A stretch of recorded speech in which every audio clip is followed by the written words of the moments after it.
Hvala Bogu smo imeli ravno toliko rezerve, kolikor je trajalo to obdobje ne dela, sprav nekih 2 meseca, če bi pa to trajalo 6 mesecev, bi bila malo drugačna zgodba.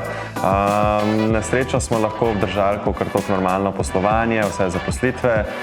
So se pa tudi pojavile še neke priložnosti, kjer smo videli, da bi bilo vredno investirati kljub neki ne najboljši situaciji, ampak se je in se še bo na dolgi rok obrestovalo. Jaz sem pa v bistvu ta obdobje izkoristil tudi za osebne investicije. Zdaj, kot je Sebastian rekel, ta prva 2 meseca, marca, april, sta bila najtežja. Če bi se takrat odločil, bi se mi najbolj obrestovali, sam takrat smo razpravljali, kaj bomo s firmo, potem pa, ko je to malo minil.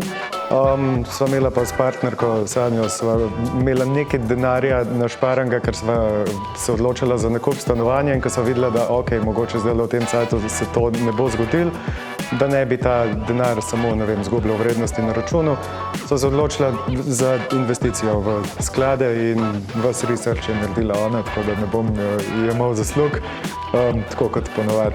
In potem sva razmišljala, v katero smer iti in mogoče za kripto še nisva bila dosti informirana, pa se nama je zdelo, lahko so zaslužki, ampak ne, nihanje je v obe smeri, se nama je zdelo preveč tvegan za delnice in tako naprej, to je full-time job, daily trading, se moraš s tem ukvarjati, raziskovati. In sva rekla, sklad je pa nekaj, kar je donosno, kar nekdo drug namesto tebe skrbi.